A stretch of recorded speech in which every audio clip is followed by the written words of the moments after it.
Bonsoir à toutes, bonsoir à tous et bienvenue à la Maison de la Méditation.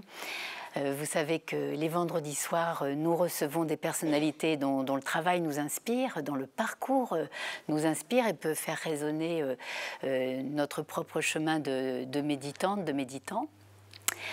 Et ce soir, j'ai le grand plaisir de recevoir Nadalette Lafonta, qui m'a été présentée par une amie commune, qui nous a envoyé nos livres respectifs. Et dès que j'ai eu ton livre entre les mains, Nadalette, nos tempêtes sont à la hauteur de nos rêves. Dès que je l'ai eu dans les mains et dès que j'ai commencé à lire, j'ai dit il faut que je l'invite à la Maison de la Méditation. C'est trop bien. C'est trop. Ce livre, il est vraiment bien parce qu'il est extraordinaire. C'est-à-dire, il sort de l'ordinaire, aussi bien dans le fond, dans le sujet, que dans le style, dans la forme. Tu as une manière d'écrire qui est très libre, qui est très... qui nous embarque aussi dans ta liberté, qui ne s'encombre pas de carcans. Tu vas là où tu veux, au rythme où tu veux, et tu nous embarques avec toi. Un style libre, mais aussi très très honnête. On y reviendra bien sûr, mais je lis beaucoup et c'est rare que je rencontre une plume aussi honnête où tu décris ton parcours, ce que tu as vécu, ce que tu as vu de toi et des autres avec une telle franchise, sans essayer de nous raconter trop de blabla.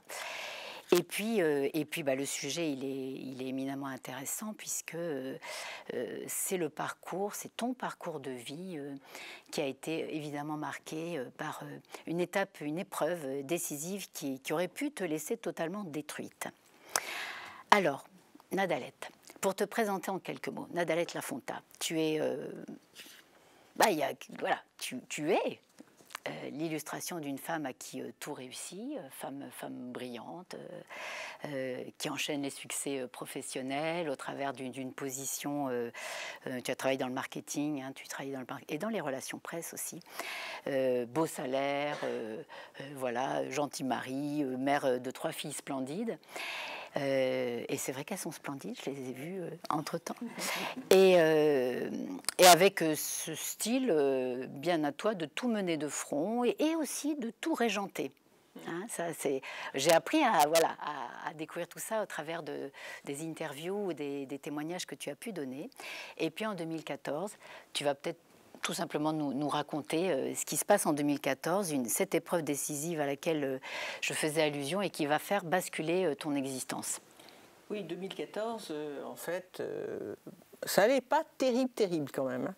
En 2014, en fait, j'avais depuis l'enfance ce que à peu près 50% des gens dans la salle ont, une scoliose. Vous savez, cette petite déformation de la colonne vertébrale.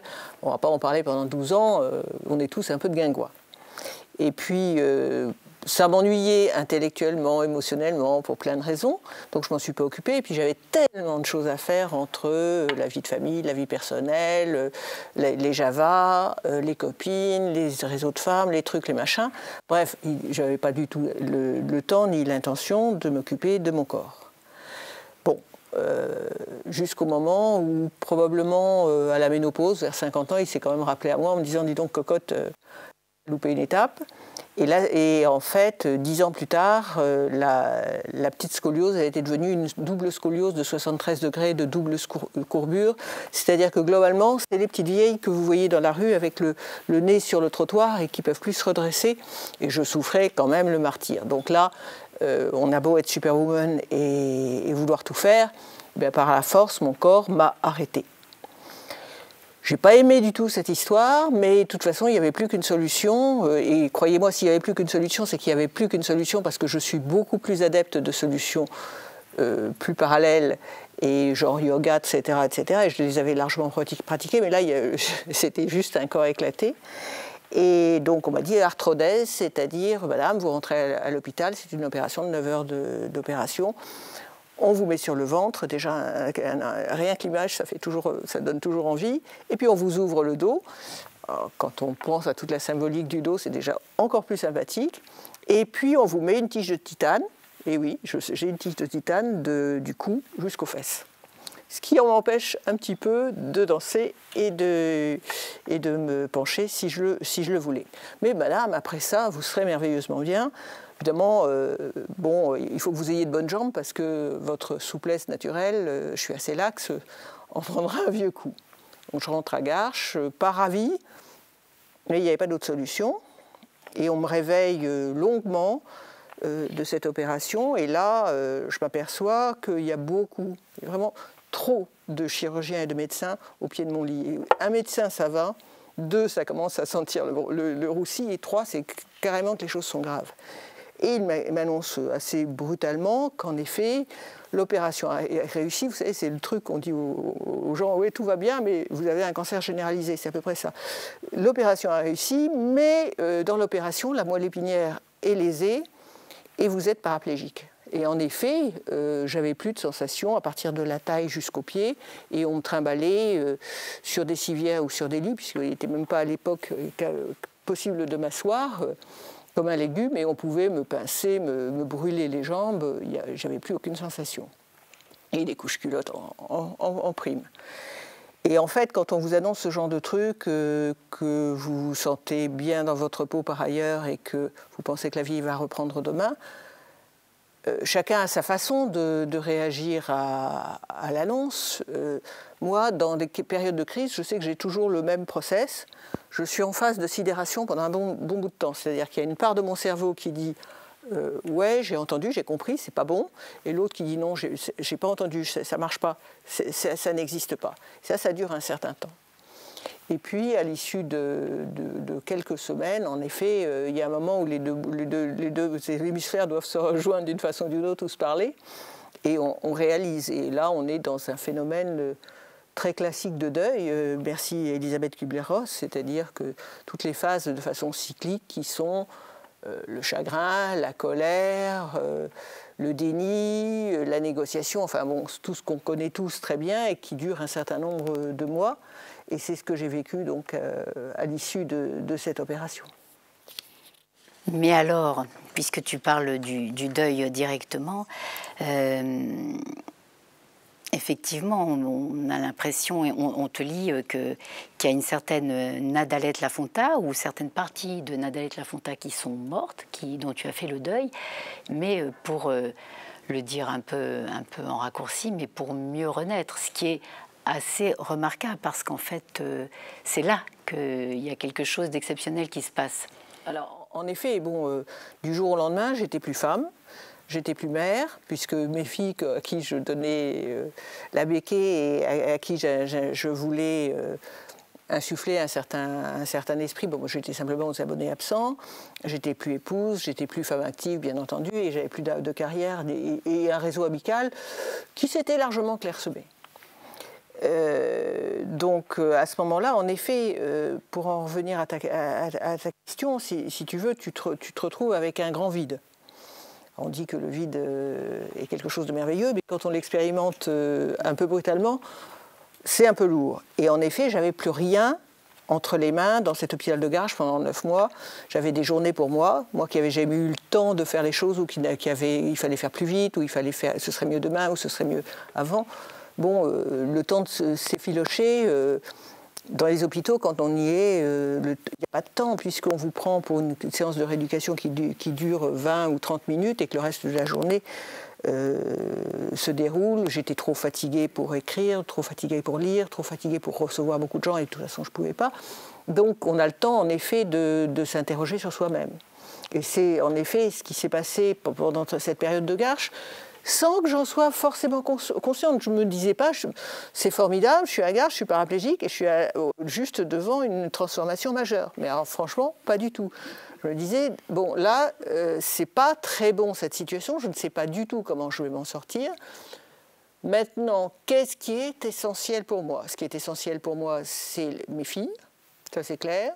Ce qui est essentiel pour moi, c'est les valeurs de la vie.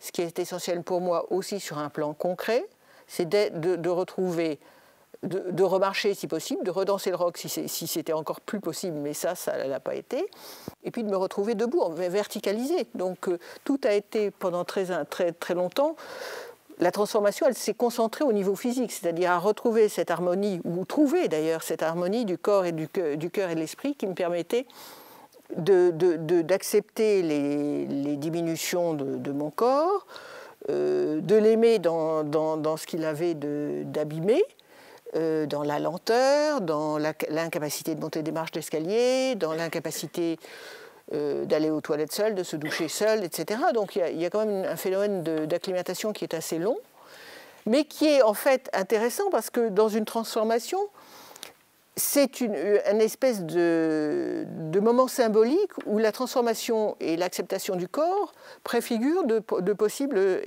transformations et autres acceptations sans qu'on le sache. J'avais de mon passé un certain nombre de ressources que je n'avais jamais voulu utiliser dans l'entreprise parce que dans mes valeurs personnelles, l'entreprise est un lieu où il faut... oui, il y a confusion de la vie personnelle et de la vie professionnelle dans certains cas, puisque c'est une seule et unique personne, mais en même temps, je trouve que l'entreprise n'est pas le lieu où on doit faire des expérimentations personnelles et émotionnelles trop violentes. Donc, en effet, j'avais tous les paplards qu'il faut pour être coach perso, coach d'équipe, master de PNL, hypnose ericksonienne, gestalt, etc. J'avais passé tous ces paplards parce que j'en avais besoin pour faire correctement mon travail dans cette entreprise, mais sans vraiment les mettre en pratique. Et là, ce qui a été intéressant, c'est que tout ce que j'avais dans ma besace, notamment la méditation, a été, je l'ai ressorti au fur et à mesure. Alors j'ai commencé tant que j'étais verticalisée par Chopra, merci Chopra, on aime ou on n'aime pas Chopra, mais moi je peux vous dire que j'ai pour lui une reconnaissance éternelle, parce qu'il y avait ces merveilleux 21 jours de programme gratuit à l'époque, je ne sais pas si vous vous en rappelez, on était en 2014, ils faisaient des cycles, on les achetait ou on ne les achetait pas, ou on les faisait. Moi, le programme de 21 jours, pendant 21 jours, je le faisais à peu près chaque séance 10 fois par jour, parce que je n'avais rien d'autre à faire et je n'étais pas capable de faire autre chose. Donc c'est sûr que j'engrammais pas mal de choses. Et puis, ça permettait aussi de calmer mon corps et mon esprit et de me ramener à quelque chose de supportable au niveau du quotidien. Donc, en effet, beaucoup de méditation à l'époque. C'est vraiment intéressant de voir que tous ces outils que tu avais abordés, peut-être pratiqués pour certains avant, mais qui restaient quand même à la marge, je dirais. Les chercher quand j'en avais besoin. Oui, mais c'est devenu central, là, quand tu en as eu vraiment besoin. C'est-à-dire que c'était plus juste un petit recours qui pouvait permettre de passer une étape un peu compliquée professionnellement ou émotionnellement. C'est devenu vraiment quelque chose qui t'a aidé à te reconstruire, en fait. En transe, parce que j'allais faire un scanner, parce que j'avais justement pas envie de voir la tête des gens qui étaient en face, et bon, voilà. Oui, ça c'est intéressant. Ça montre comment, en fait, tu lis ta vie à présent, parce que là aussi, tu as l'honnêteté de dire, c'est pas sur mon lit d'hôpital que je me suis dit, chouette, tu as des très belles phrases, c'est bien le chaos qui m'a permis de renaître, mais ça, c'est une phrase que tu peux écrire des années après, on est bien d'accord. Encore une fois, ce livre, n'essaie pas de nous vendre des miracles ou quoi que ce soit, Et pourtant, oui. Et pourtant, c'est aussi un miracle. Oui. Et pourtant, c'est aussi un miracle, mais c'est un miracle quand on a passé suffisamment de tempêtes et qu'on a pris plein d'eau dans la figure et qu'on s'est un peu nettoyé l'esprit et qu'il y a eu de bonnes choses qui sont arrivées après. Moi, j'ai été énormément aussi aidée parce que je crois que ça fait partie des outils. J'avais rencontré avant mon accident une thérapeute et médecin que j'aime beaucoup et qui est devenue une amie qui s'appelle le docteur Catherine-Henri Plessier, et qui fait des conférences, qui fait des programmes de formation. Et j'avais fait avant mon accident un 4 jours avec elle qui avait été quelque chose d'assez révélateur. Catherine est une femme de tradition catholique, qui a beaucoup vécu en Inde, qui fait du yoga, qui a aussi travaillé en Amérique latine avec des chamans, etc. Mais c'est quelqu'un de très pondéré, avec une déontologie et un cadre extrêmement prudent, et j'apprécie énormément son travail. Et après mon accident, En fait, Catherine est venue me voir, j'allais dire sur mon lit de mort, non, mais à Garches. Et j'étais complètement dans le colta et je lui ai dit, alors que j'étais un vrai légume, je lui ai dit, tu sais, tu ouvres un parcours de 3 ans en septembre, j'arrive. Elle a été généreuse assez pour ne pas me dire, mais t'as fumé le moquette, ma fille, lâche-moi tout ça, on te reverra dans 10 ans. Elle m'a dit, oui, je te garde une place. Et en fait, c'est vrai qu'en septembre d'après, je suis arrivée avec mes béquilles encore pire que maintenant. Enfin, je veux dire, c'était complètement balbutiant. Et j'ai suivi ce parcours de 3 ans qui était une semaine tous les trimestres, plus une grosse semaine l'été. Et sur des sujets qui sont des classiques, mais ça dépend toujours de la façon dont on les éclaire, qui sont papa-maman, le masculin, le féminin, et puis réconciliation du tout, si on peut, dans la 3e année. Et ça m'a aussi beaucoup aidé. Donc il y a eu tous ces outils que j'avais ou que je suis allée chercher, qui m'ont permis de me reconstituer. Et je pense que l'écriture, qui a été l'outil final, j'allais dire, c'est mon allié de transformation, mon guide, est arrivé bien après. Il est arrivé en fin de parcours avec Catherine. Je me suis mise à écrire. Je lui ai montré quelques pages. Elle m'a dit, vas-y. Et puis j'y suis allée. Mais c'est vrai que toute cette reconstruction était assez lente. Et je diverge complètement par rapport à ta question. C'est complètement dans le sujet. Quand on écrit sa vie, justement, ce que tu fais dans Nos tempêtes sont à la hauteur de nos rêves, quand on écrit sa vie, on peut quand même être tenté, qui qu'on soit, de l'embellir, de la lisser, de l'arrondir, voilà. Et toi, tu fais... J'allais dire tout l'inverse, j'exagère pas. Enfin, si, tu fais l'inverse en reconnaissant, sans aucune fausse pudeur, les moments où tu n'as pas fait ce qu'il fallait faire, les périodes de ta vie où tu n'as pas écouté. Tu dis même souvent les moments où j'ai pas été bienveillante, j'ai pas été très bienveillante. Bah, oui, et ben il n'y a pas beaucoup de gens qui l'écrivent comme ça dans un livre. Donc là encore, il y a cette honnêteté et c'est très beau cette franchise parce que justement, elle participe à nous déculpabiliser complètement. C'est-à-dire que tu montres pas toi qui voulais peut-être, qui avait peut-être comme beaucoup d'entre nous cette recherche de perfection ou en tout cas ce conditionnement Wonder Woman. Là, tu changes complètement de point de vue, si je puis dire, des années après ton opération et cette épreuve incroyable.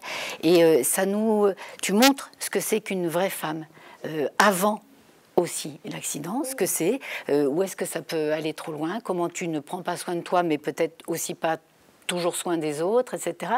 Et je trouve ça très, très déculpabilisant parce que tu nous aides à ne pas nous en vouloir de nos propres conneries, de nos propres parcours chaotiques. Et tu regardes ton propre parcours avec la tendresse que tu nous offres en même temps. Tu vois ce que je veux dire? J'aime la vie que j'ai. Cette vie d'avant, je l'ai choisie et j'en assume tous les hauts et les bas, les aspects sympathiques et les aspects franchement antipathiques. C'est vrai que j'étais un petit Terminator en jupon et que si on avait besoin de témoignages de gens avec lesquels j'ai bossé pour dire que j'étais épouvantable, on les trouverait sans aucun problème. Hein, on pourrait les trouver. Donc si quelqu'un dit non mais tu racontes des carabistouilles dans ton bouquin, pas du tout. Je peux vous trouver des gens qui peuvent vous dire que j'ai été épouvantable. Et j'ai été épouvantable parce que j'avais peur, parce que j'étais mal dans ma peau, parce que je cherchais une perfection extérieure que le monde nous enseigne, qui est complètement... Enfin, qui n'est pas complètement vaine, mais qui est relativement vaine, et puis parce que je n'avais pas compris tout à fait le sens du divan et le tout du film. Mais pourquoi je n'avais pas compris le sens du divan et le tout du film? Mais parce que c'est le cas de chacun. On est dans des étapes de vie qui se font, enfin dans une vie qui est un cheminement, qui pour moi se fait étape par étape, comme on peut, comme on veut dans une certaine mesure, mais surtout avec ce qu'on a au moment où ça se passe. Alors au moment où ça se passe, ces étapes, ben, on a certains outils, on n'en a pas d'autres, on a certaines envies, on a certains désirs, on a certaines possibilités, on a un certain niveau de conscience, et on fait avec ce qu'on a, pof. Et c'est pas grave. C'est franchement pas grave. On ne pouvait pas faire autrement. Donc il n'y a vraiment aucune raison, et ce serait improductif et stérile, de se flageller. Oui, mais c'est important de le dire, de le lire, de l'entendre, parce que quand même se flageller, on le fait tout le temps, toutes et tous. Et j'aime bien l'expression que tu donnes justement sur ces périodes de vie où on fait comme on peut. Tu parles de choix dictés aussi, si j'ai bien compris, hein, c'est cette notion de choix dicté. Ce qui me semble, c'est qu'il y a une période de notre vie, relativement jeune, alors ça dure cette jeunesse pour des gens très obstinés comme moi jusqu'à 60 ans, mais on peut s'éveiller plus tôt, je pense, et on n'a pas forcément besoin d'une paraplégie pour s'éveiller. Mais toute cette période de jeune adulte, en fait, elle se fait par rapport à des fidélités ou des infidélités, par rapport au parcours familial, par rapport à la culture, par rapport au contexte économique et social de l'époque, etc. Et on fait des choix qui nous semblent stratégiques par rapport à ce qu'on peut analyser et ce qu'il nous semble. Donc, dans ces choix stratégiques, il y a des stratégies qui sont des stratégies d'adaptation et d'entrisme, ce que j'appelle des choix dictés, où il est plus confortable et peut-être plus productif dans un premier temps d'endosser des rôles, de répondre aux attentes d'une certaine société, de s'y intégrer, d'apprendre dans le fait d'endosser des rôles aussi des choses sur soi-même, sur les autres, et puis peu à peu on évolue. Il y a certains choix dictés qu'on laisse tomber, il y en a d'autres qu'on se ramasse sans savoir, des manteaux, des trucs, des machins. Mais à chaque fois, on fait ce qu'on peut avec ce qu'on a. Et puis, au fur et à mesure que la vie évolue, on est plus ou moins lucide sur ce qu'on est devenu, sur ce qui vous va, ce qui ne vous va pas. Donc, on lâche un certain nombre de choses, un certain nombre de rôles, un certain nombre d'attributs. Et on se dit que oui, c'était pas terrible ce qu'on a fait, sauf que c'était ce qu'on pouvait faire. Donc il ne faut en aucun cas se considérer comme quelqu'un de mauvais ou idiot ou borné parce qu'on a fait des trucs qu'on ne ferait plus aujourd'hui. On les a fait à l'époque où on devait les faire comme on pouvait. Oui, tu parles de la notion de brouillon aussi, de vie, que j'ai bien aimé. C'est des ébauches en fait. On est en train, on ne demande pas à Michel-Ange de faire du Michel-Ange punto final du premier coup. Il a fait des ébauches d'un tableau. On fait des esquisses, etc. C'est exactement la même chose. Le processus créatif de la vie fait qu'on tente des coups et qui ne sont pas forcément heureux. Alors oui, moi j'en ai fait plein qui étaient franchement pas élégants, ni sur un plan personnel, ni sur un plan professionnel, ni sur un plan amical, ni sur un plan, j'allais dire, social. Ma génération, c'est une génération qui s'est grosso modo foutue de tous les enjeux climatiques et autres. Oui, on vivait, on prenait l'avion, on achetait, on croyait que c'était important, non pas de porter une Rolex, mais presque. Il y avait plein de trucs qui étaient, quand on regarde aujourd'hui, ça semble très vain. Sauf qu'à l'époque, c'était comme ça. Moi, je suis de la génération Palace. On sortait, on ne prenait pas simplement des vitamines, enfin, plein de trucs. Bon, basta. Franchement, j'ai aucun regret. Oui, c'est ça. Et le mot-clé, c'est que tu n'as aucun regret. Enfin, le mot-clé à éliminer, c'est regret. C'est vraiment ce qu'on entend. Regret, remords, barque. Oui, barque. Ça sert à quoi? À rien, mais c'est vrai que c'est bon de te l'entendre dire et d'avoir comme ça un petit éclairage là-dessus, parce que c'est difficile de pas avoir de regrets, de ne pas s'en vouloir. Ça prend vachement longtemps. Et ça prend du temps, et c'est aussi le travail de toute une vie. Il n'y a pas de problème avec ça. Je vous confirme, c'est l'infini. Une phrase qui m'a bien percutée aussi dans ton livre, c'est on va reparler du corps. Le révélateur le plus farouche de nous-mêmes, c'est notre corps. Alors j'ai trouvé cette phrase éminemment intéressante et choquante, car logiquement, quand on traverse ce que tu as traversé, on dit mon corps m'a trahi. Enfin, voilà, c'est mon corps m'a trahi. Hein? Moi, j'ai trahi mon corps. Ouais, c'est super. Tu dis aussi le corps est notre défenseur le plus intègre. Ça, c'est un truc incroyable, mais je l'ai compris vraiment après. C'est que de toute façon, pour m'arrêter, parce que c'était vraiment un TGV lancé à pleine vitesse et que, oui, j'avais bien compris qu'il y avait des trucs qui n'étaient pas cachers dans ma vie, qu'il y avait des trucs qu'il fallait changer, que je n'étais pas alignée tant sur un plan personnel que professionnel, etc. Mais j'étais engluée dans un univers qui avait des côtés très séduisants. Mes enfants allaient bien, je n'avais pas envie de bousculer beaucoup de gens, dont moi-même d'ailleurs, donc simplement par peur et par lâcheté. Et puis à un moment, c'est mon corps qui m'a m'a dit, bon, d'abord, bah, tu tiens plus debout, ma fille, donc en effet, je tenais plus debout. Et puis ensuite, quand la moelle épinière a été lésée, je ne vais pas dire merci le chirurgien, mais bon, bah, il va falloir changer de mode de vie et de relation à ton corps, et ça, c'était clair. Et même encore aujourd'hui, quand j'en fais trop, bah, mon corps me lâche. Mais sauf que maintenant, je vois arriver le signal, je dis, ouais, bon... Et c'est en ça qu'il est un allié. Justement, c'est en ça qu'il est vraiment un allié. C'est-à-dire qu'aujourd'hui, c'est vrai que je ne peux plus faire...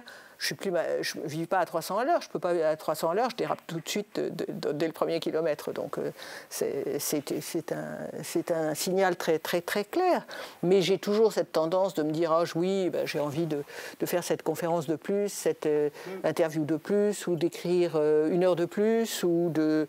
bon, par exemple, je vais à Arcachon, je vais faire du longe-côte dans la mer.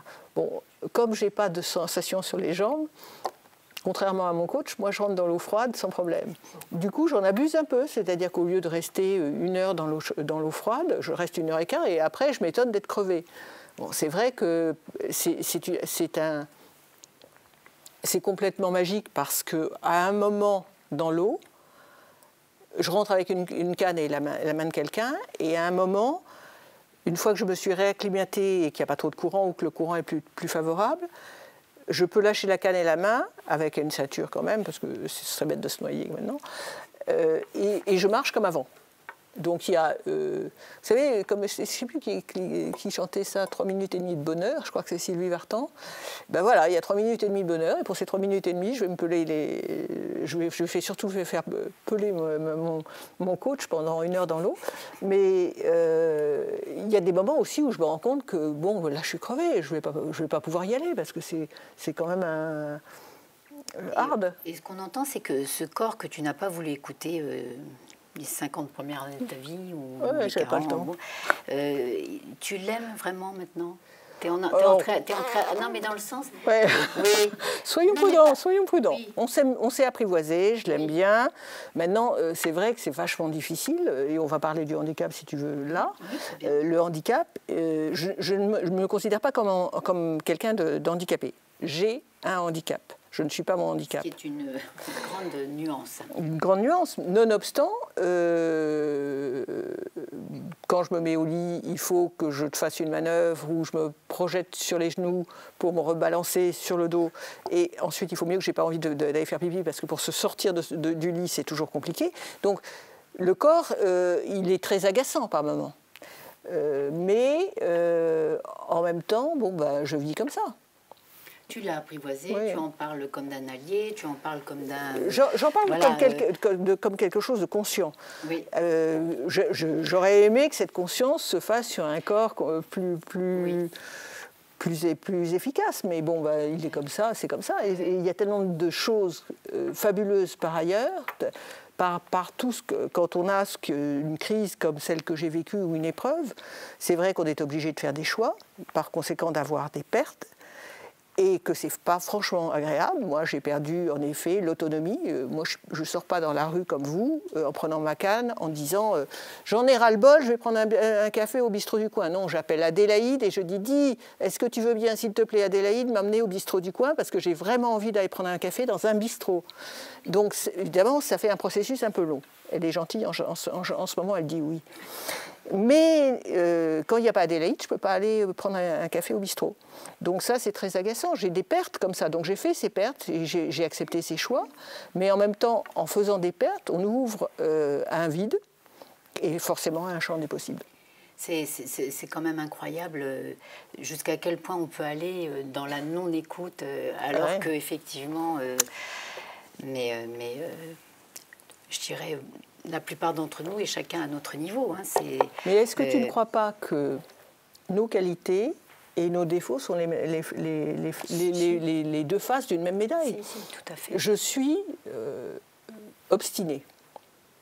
Alors, de temps en temps, c'est vraiment pénible parce que je suis tellement têtue que je vais jusqu'à 73 degrés de double scoliose sans vouloir voir les choses. Et en même temps, c'est ça qui m'a sauvée c'est cette obstination qui m'a sauvée quand on me disait « tu ne remarcheras plus » et que je disais « si vous me relaissez sur la table de verticalisation, non, je ne suis pas en train de vous gerber dessus, et puis vous avez qu'à mettre une bassine, et puis on continue ». Ça, c'est vraiment important ce que tu dis, Nadèle, parce que souvent on se dit la volonté. Et par exemple, quand on découvre la méditation, c'est une vraie pratique qui nous soulage de l'impérialisme terrorisant de la volonté. Et de la pensée. Mais ton parcours montre qu'il y a vraiment des moments où il faut beaucoup de volonté aussi. Et c'est exactement ce que tu es en train de montrer. Il y a le côté obstinant. Et c'est cette obstination et cette volonté de remarcher qui t'a remise debout. Quand même. Et nos qualités sont nos faiblesses. À un moment, elles nous servent, à un moment, elles nous desservent. C'est à nous de savoir le regarder de façon suffisamment fine pour le moduler et pas leur en vouloir. Oui, fine et avec tendresse. Je redis le mot parce que je trouve que ton livre, il y a beaucoup de tendresse dedans. C'est vraiment... il y a de la tendresse pour toi, pour ton corps, pour ce que tu as vécu, pour les autres, pour les tiens, etc. Dans une interview que j'ai écoutée hier, tu as dit quelque chose de très... voilà, qui peut montrer aussi, qui peut résumer ce que tu es en train de nous dire. La vie prend soin de moi, peut-être pas toujours avec une totale délicatesse, mais elle prend soin de moi. Oui, j'en suis profondément convaincue. C'est-à-dire que j'ai vécu, on en parlait juste avant cette interview, même récemment, des tempêtes un peu féroces.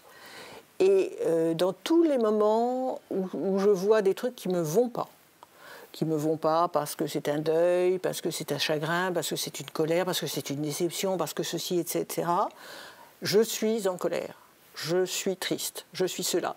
Mais j'ai l'intime conviction qu'il y a quelque chose de plus grand que moi qui est en train de prendre soin de moi.